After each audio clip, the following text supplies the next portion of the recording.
நிறைய பேர்த்துக்கு வந்து பிரச்சனைகள் வந்து இருக்குது. என்னங்கிறது வந்து பார்த்தீங்க அப்படின்னா, சாப்பிட்டோன்னே வந்து மோஷன் எனக்கு வந்து வந்துடுது அப்படின்னு வந்து வெளியில் போய் சாப்பிட்றது எல்லாத்துக்குமே வந்து நம்மளுக்கு வந்து ஐயோ சாப்பிட்டா மோஷன் வந்துமோ அந்த மாதிரி வந்து பயம் வந்து இருக்குது. அந்த மாதிரி பார்த்தீங்க அப்படின்னா நம்ம குறைஞ்சது சாப்பிட்டோம் அப்படின்னு பார்த்தீங்க அப்படின்னா சாலிடான உணவுகள் வந்து சாப்பிட்டோம் அப்படின்னா குறைஞ்சது நம்மளுக்கு 3 மணி நேரமாவது நம்ம வயிற்றில் வந்து போய் இருக்கணும், அதாவது குடல் பகுதியில். அப்போ தான் வந்து நம்மளுக்கு தேவையான நியூட்ரிஷன் வந்து நம்மளுக்கு வந்து கிடைக்கும், சத்தெல்லாம் வந்து கிடைக்கும். அப்படி இல்லை அப்படின்னா நம்மளுக்கு எந்த வித சத்துமே வந்து கிடையாது.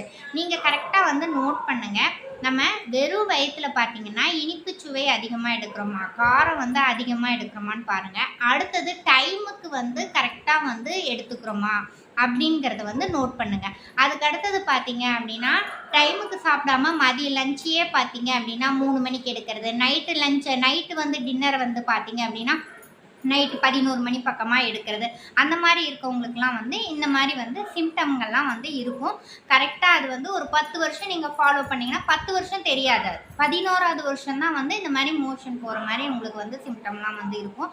நீங்கள் வெறும் வயிற்றில் வந்து அறவே வந்து டீ காஃபி வந்து குடிக்கிறத வந்து இது பண்ணிடுங்க, ஸ்கிப் பண்ணிடுங்க.